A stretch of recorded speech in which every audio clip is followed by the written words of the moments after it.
Welcome to Truth by Billie Beene Flash Update. Today's date, April 24, 2025. Time in Texas, about 1 p.m. Thanks for hitting the like button. That helps my channel to grow. So let's get started on this Flash Update. So we have continuing reports about dancing tractors. That happened on Sunday, April 20, when there was no geomagnetic storm, and yet the GPS on many tractors operated by farmers veered off course and went here and there. That's why they're called dancing tractors. They're not under control of the instrumentation on the tractors because the GPS is being affected by what's going on in space. What's new is that there was no geomagnetic storm, so now it's being put forth that these tractors, the GPS, was being impacted solely by the decreased electromagnetic shield of the Earth and solar wind coming in from the sun. Today, we have no geomagnetic storms, no CMEs, KP index of 3, which means we would have auroras likely high in the Arctic and Antarctic.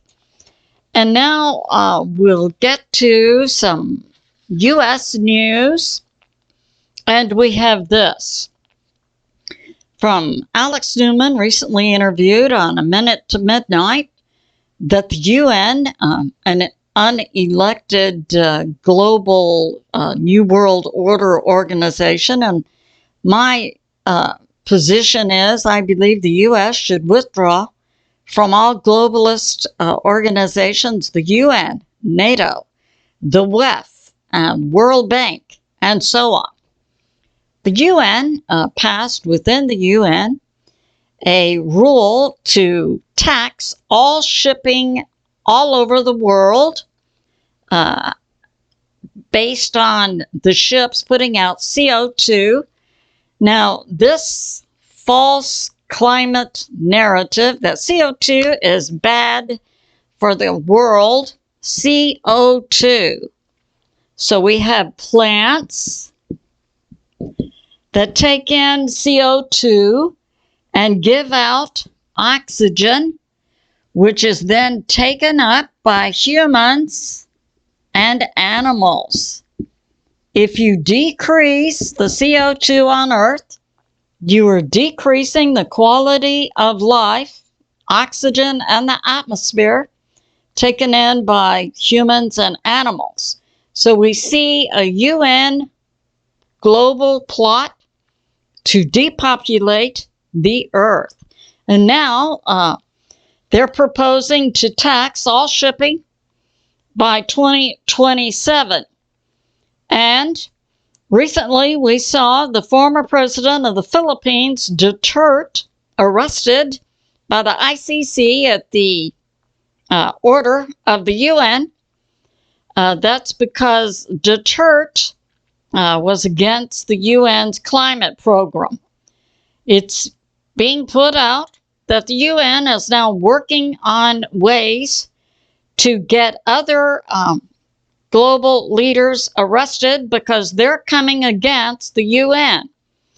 That would be Bibi Netanyahu of Israel and President Trump of the US. I say to President Trump, it's time to get out of the UN and to kick the UN out of New York City. So that's going on. And we have this. All right, we had a fire. It's now being put forth. It was begun by arsonists, but it sure looks like it might have been some kind of attempted terrorist attack. This happened in New Jersey a few days ago. It's called the Jones Road fire. And it was put out that on the day the fires began, And we had fires all around a small closed nuclear power plant. So it's speculated, and now it's coming out, someone begun those fires because there was no red flag warning that day, and no weather conditions that would prompt fires.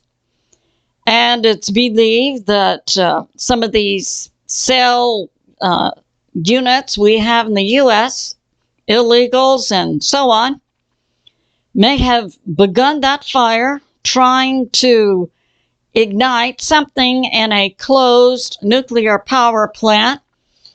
Even when a nuclear power plant is closed and offline, it still has nuclear rods in it that can explode and generate radioactive material. Currently, the closed nuclear power plant is covered with a concrete shield. So we had this. And the fire, Jones Road fires near Ocean County and also Banraquat County. We had something like 12,000 acres on fire. 1,000 structures were under threat. 5,000 people in the area were evacuated. And certain parts of Garden State Parkway and Route 9 were closed. Okay, so the fires are reaching a level of containment of 30, 40, 50%. The highway, the people have been able to return to their homes, and the freeways are open. So that's going on. The point is, it appears to be sabotage. And now we have this. Yes, a few days ago near Turkey, we had a large earthquake, 6.2, right on the edge and in the ocean near Turkey, adjacent to the Black Sea. There was a 6.2 earthquake that was approximately 6 kilometers deep or 4 miles deep, immediately followed by aftershocks of 5 and 4.5. So that's going on. And we have this from Breitbart. Now we have traitor Dems and members of Congress, both House of Representatives and a Senator Van Hollen from Maryland.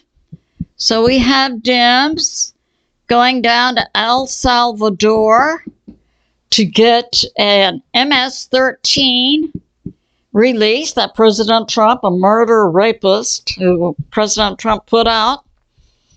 And we have President Bukele of El Salvador working closely with President Trump to keep the illegals, murderers, and terrorists locked up.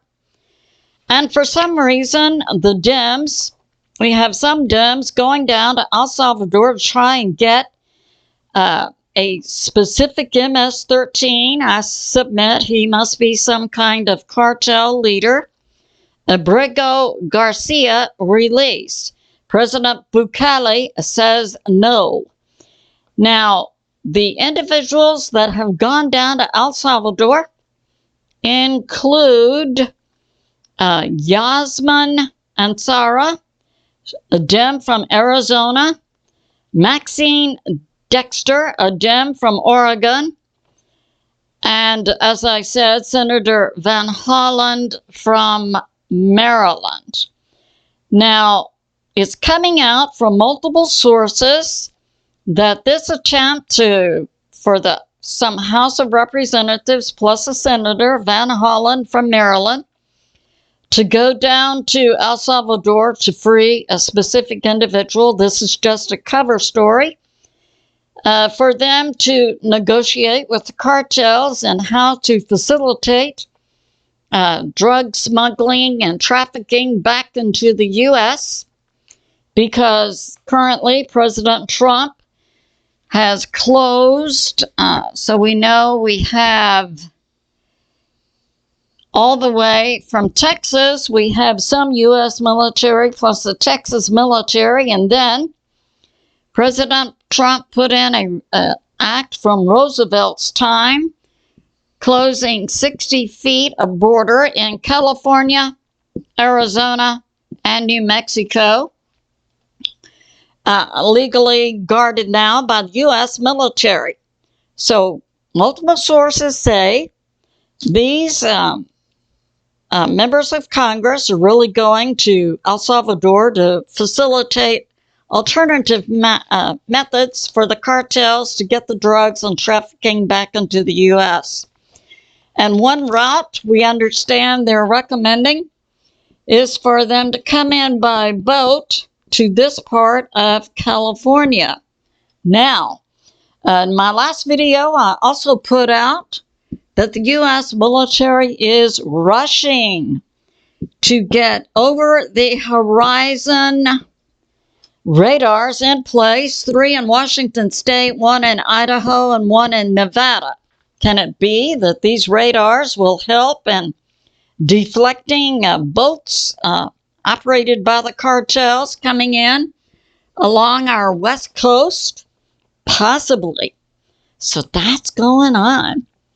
And now we have this. The Department of Justice is charging 27 Tren de Aragua. We know they're illegals, gang members from Venezuela, with RICO charges against 27 Tren de Aragua illegals for racketeering and sex trafficking, robbery, drugs, murder. That happened Monday. And this was put forth by the U.S. Federal District, Southern District in New York. And New York Chief of Police Jessica Tisch says that Tren de Aragua are not engaged in street crime, but they are engaged in organized crime, which comes under RICO. So we see a law enforcement in New York, a Dems state, actually coming out and making statements that agree with the real world. We have this from Steve Quayle's aggregate site, Red State. In Fremont County, Colorado, we had 2 detectives in the last week make some arrest, and they arrested 2 Mexican illegals and confiscated 180,000 rounds of 30 cal that's used in rifles, including AK-47s, and it's believed the 2 purchased 180,000 rounds of 30 cal at different locations inside the U.S. And it's believed they are making these purchases for the cartels. So way to go, Colorado. And we have this from the Texas Tribune. Texas Governor Greg Abbott is establishing in Texas a Texas Doge designed to track down and eliminate waste and fraud inside Texas. And it's called SB 14 TREO, Texas Efficiency Office. So that's going on. And now we have this. A few days ago, there was a meeting in London. I believe that was back Monday. Supposedly a peace deal. Prior to the meeting actually occurring, we had several people declining to go, including President Trump's Secretary of State Marco Rubio, and I believe Steve Witkoff also declined to go, President Trump's special envoy. And so, meeting in London with Zelensky and leaders of Europe, was retired General Keith Kellogg, representing the U.S., and certain things were put forth for a peace deal, and Zelensky, the current unelected so-called leader of Ukraine, declined. And President Trump had made this statement. This was his last offer for a peace deal. After that, the U.S. would pull out. And we hope, President Trump, that means that you stop all money, all weapons, all intel to Ukraine. Let them be on their own. And we understand that once this final peace deal is declined by Ukraine and Russia, that it's very likely Russia will continue the war for 1 to 3 more years and take all of Ukraine. So that's going on. And we hope also, President Trump, that you withdraw our troops and equipment and ammo from Europe and return them to the homeland to defend the homeland. And now we have this. So there were certain points being put forth Monday in London for a peace deal between Ukraine and Russia, and which include Ukraine and Russia would begin direct talks with one another, and that Crimea is part of Russia, and that Luhansk, Donetsk, Zaporizhzhia, Kherson, currently occupied by Russia, would go to Russia, and that Ukraine would never be a member of NATO. So that's some of the things that were not agreed on. Yeah. And Ukraine and Russia are not agreeing on certain things, so I hope President Trump gets us out of that. And now we have this. So today, April 24, we have Secretary of Russian Security Shoigu stating that if UK or France sends peacekeepers inside historic Russian territories, that there would be a direct confrontation between Russia and the NATO peacekeepers. So that came out today. Now we have this going on. We know that President Trump is a brilliant economic strategist that he is. Also a strategist with regard to world peace, is bringing China down economically, currently through tariffs. Some items are up to 245% tariff. Now, China is retaliating, and we're hearing that some of its factories will begin closing by the end of April based on a lack of U.S. orders. Now, Hal Turner brings this out, that these differences in shipping between the U.S. and China will hit the shelves in U.S. stores beginning definitely by May. By May 24, Chicago and Houston, and by May 30, New York City. So we'll begin to see some empty shelves that's being put forth. And we have this from Gordon Chang. He's ethnically Chinese. He's an attorney. He's a U.S. citizen, Gordon Chang. And he's talking about there are missing generals in the CCP, and that the current tariff against China, 245%, specifically on electric vehicles, is hurting China, and that President Trump is currently negotiating tariffs with 130 countries, and that this tariff situation is impacting 30% of global trade.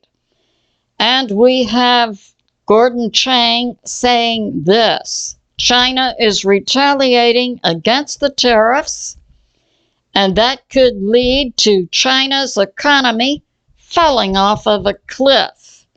Now, we saw the U.S. under President Reagan successfully use economic methods to bring down the Soviet Union. It appears to many analysts that President Trump is doing the same thing to bring down the communist CCP. So that's going on.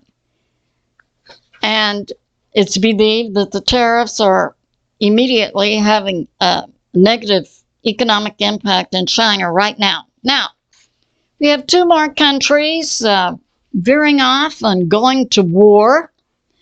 So we have India, we have Afghanistan in this area, Pakistan, Iran. Down here we have the Diego Garcia Island, where we have many thousands of U.S. military and currently 6 to 10 B stealth bombers, ostensibly to be used in the Middle East to flare up. Now we have India right on the brink of war with Pakistan, and both of these nations, India and Pakistan, are nuclear powers. So we had a few days ago an attack by Pakistan Muslims. They attacked and killed 26 inside India, and this was in a forest area that can only be reached by foot or on horseback. So it's believed these Muslim terrorists from Pakistan, snuck through over the border and through the forest, killed 26 India tourists. And I have to say the immediate response by both India and then Pakistan, I find astonishing. So the Pakistan Muslim terrorist killed 26 India citizens in the Kashmir area. And then India immediately told citizens of Pakistan inside India to get out in 48 hours. Pakistan then closed its airspace to India, and also the border between India and Pakistan, the Wagah border, was closed. Pakistan then retaliated and said to India citizens inside Pakistan, get out in 48 hours. And now today, India to India citizens, leave Pakistan immediately. And they also, Pakistan and India, have closed their airspaces to one another, closed borders, and now they're closing all trade between India and Pakistan and saying to one another, your citizens need to get out in 48 hours. And India then moves a carrier that had been in the Arabian Sea to assist the U.S. in the Middle East situation. The Viv-Rant carrier, that's an India carrier, and they're now sending it to off the shore of Pakistan. So we see war and rumors of war. So it's good to be in prayer for America, President Trump, the U.S. military, and world peace. I love you, and I'll see you soon.